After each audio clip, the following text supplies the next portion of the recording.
নমস্কার, দেখছেন tribe TV Bangla. Sushma রয়েছে আপনাদের সঙ্গে। শুরু করবো নজরে দিন ভর। এবার বর্ধমান বিশ্ববিদ্যালয়ের আর্থিক দুর্নীতির মামলায় ইডি এবং সিআইডির কাছ থেকে তদন্তের অগ্রগতির রিপোর্ট তলব কলকাতা হাইকোর্টের বিচারপতি তীর্থঙ্কর ঘোষের।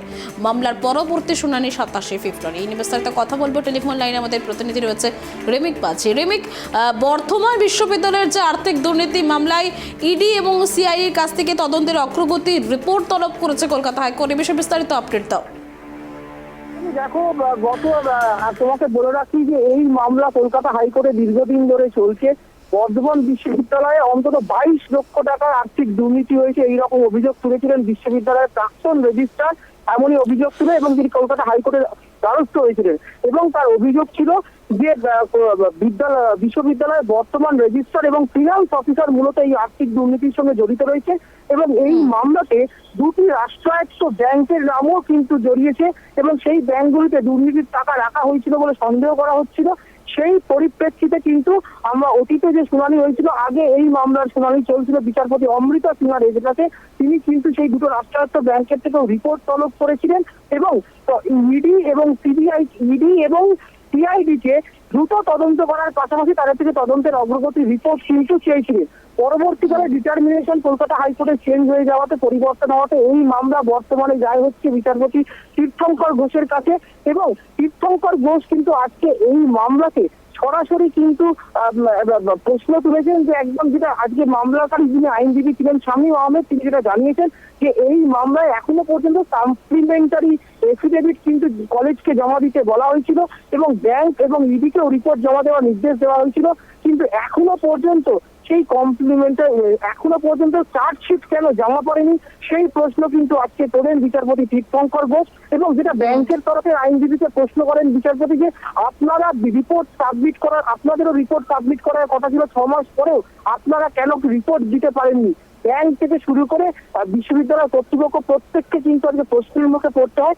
রাজ্যের তরফে যিনি আইনজীবী ছিলেন তিনি জানান যে তারা রাজ্য রিপোর্ট জমা দিয়েছে, তার পরিবর্তে কিন্তু পাল্টা বিচারপতি প্রশ্ন করেন যে ইসিআইআর জমা দিয়েছেন কিনা এবং ট্রায়াল কোর্টে কেস প্রডিউস করা হয়েছে কিনা বা করতে পারবেন কিনা এবং এখনো পর্যন্ত কতজনকে জিজ্ঞাসাবাদ করা হয়েছে, কারণ তদন্তের অগ্রগতি নিয়ে কিন্তু আগে রীতিমতো প্রশ্ন করেন এবং ইডির উদ্দেশ্যে প্রশ্ন করেন। তখন ইডির আইনজীবী যেটা জানান যে এখনো পর্যন্ত 40 জনকে জিজ্ঞাসাবাদ করা হয়েছে এবং এই যে দীর্ঘ তদন্ত চলছে এবং শুধু জিজ্ঞাসাবাদ করা হয়েছে, এখনো পর্যন্ত যেটা দাবি করা হয়েছে যে 2 জনকে মাত্র এই ঘটনায় গ্রেফতার করা হয়েছে।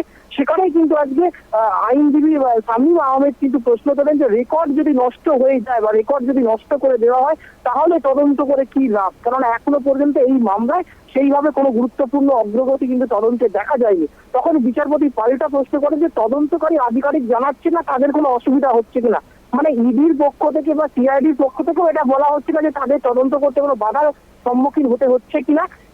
তোমাকে এটাও জানিয়ে রাখো যে পাঞ্জাব ন্যাশনাল ব্যাংক, যে দুটো রাষ্ট্রায়ত্ত ব্যাংকে এই দুর্নীতির টাকা রাখা হয়েছে বলে সন্দেহ করা হচ্ছিল, সেই পাঞ্জাব ন্যাশনাল ব্যাংকের তরফে একটি রিপোর্ট জমা দেওয়া হয়েছে এবং ইউকো ব্যাংকের তরফেও রিপোর্ট জমা দেওয়ার জন্য সময় চাওয়া হয়েছে। অর্থাৎ যে দুটো রাষ্ট্রায়ত্ত ব্যাংকের নাম উঠে এসছে সেখানে পাঞ্জাব ন্যাশনাল ব্যাংক পিএনবি তারা কিন্তু ইতিমধ্যে রিপোর্ট জমা দিয়েছে এবং ইউকো ব্যাংক এখনো রিপোর্ট দিতে পারেনি, তারা আজকে আদালতের কাছে সময় চেয়েছে।